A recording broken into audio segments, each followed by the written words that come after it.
Friends, இன்றைக்கி நாம் என்ன பார்க்க போகிறோன்னு பார்த்தீங்கன்னா வாழைக்காய் ஃப்ரை தான். வாங்க பார்க்கலாம். அதுக்கு ஒரு பேன் எடுத்துக்கோங்க. பேன் நல்லா ஹீட் ஆனதுக்கப்புறமா 2 டம்ளர் தண்ணியோடு சேர்த்து வாழைக்காய் கழுவி வச்சதை ஆட் பண்ணிக்கோங்க.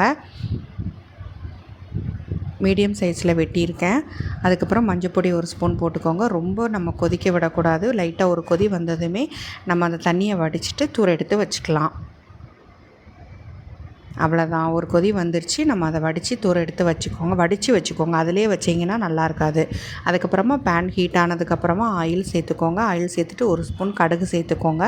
கடுகு சேர்த்ததுக்கப்புறமா கொஞ்சம் 2 வெங்காயம், அதுக்கப்புறம் நம்ம வடித்து வச்ச வாழைக்காய் சேர்த்துக்கோங்க.